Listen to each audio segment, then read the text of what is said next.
Seri menjawab tantangan zaman. Apakah dengan menjalankan bisnis kita pasti kaya?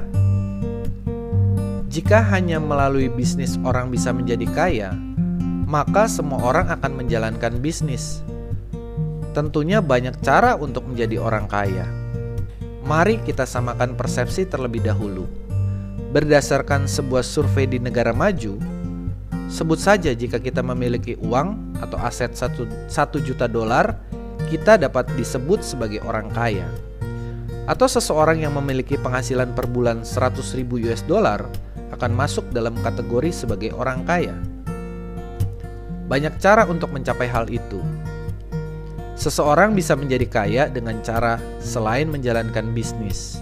Misalnya, bisa dengan profesi sebagai pengacara yang hebat, sebagai penyanyi kondang, sebagai pelawak terkenal, menjadi CEO di perusahaan besar. Bahkan anak-anak milenial saat ini bisa kaya dengan menjadi konten kreator atau dengan menjadi YouTuber. Jadi bukan hanya dengan bisnis yang dapat menjadikan kita kaya raya. Kuncinya adalah berhasil. Segala sesuatu yang kita lakukan dan berhasil, maka akan berdampak baik bagi kehidupan finansial kita. Sebut saja Via Valen yang terkenal sebagai penyanyi dangdut. Awal karirnya ia hanya pengamen di jalanan. Seorang Sule yang menjadi pelawak papan atas di Indonesia. Awal karirnya juga merintis dari bawah, susah. Seorang Hotman Paris, pengacara kondang dengan bayaran mahal. Awalnya juga merintis dari bawah dan membutuhkan puluhan tahun. Atau contoh lain YouTuber seperti Baim Wong, Atta Halilintar, Raffi Ahmad, Deddy Corbuzier, dan Boy William. Mereka menghasilkan miliaran setiap bulannya. Tapi pengorbanannya juga berat, ada proses. Jadi, profesi atau kerjaan lain juga bisa mengantarkan orang menjadi kaya, bukan hanya doing bisnis saja. Banyak juga orang bisnis yang gagal lalu berhenti melakukannya. Pastinya tidak kaya.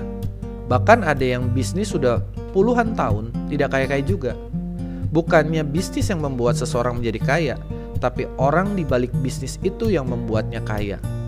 Maksudnya, bisnis hanya sebagai sarananya.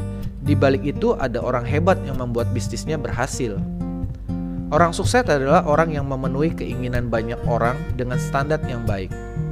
Bisnis hanyalah sebagai sarana. Memang melalui bisnis banyak menciptakan orang-orang kaya. Namun sekali lagi, bukan bisnisnya, tetapi orang yang menjalankan yang membuat bisnis itu berhasil, yang pada akhirnya memberikan keuntungan kepada pemilik dan akhirnya pemilik menjadi kaya. Apakah masih tertarik menjalankan bisnis? Adakah alternatif lain untuk menjadi kaya? Semua terserah dan tergantung diri Anda sendiri. Semakin Anda yakin dan mau bekerja keras dengan cara apapun, pasti bisa menjadi kaya. Namun menurut saya, secara pribadi, bisnis adalah alternatif yang baik untuk kita bisa menjadi kaya dan sekaligus dapat berkontribusi bagi bangsa dan negara. Tentunya, profesi lain juga baik adanya. Selamat berjuang, sukses selalu untuk kita semua. Saya Yan Cecan, Motivational Coach.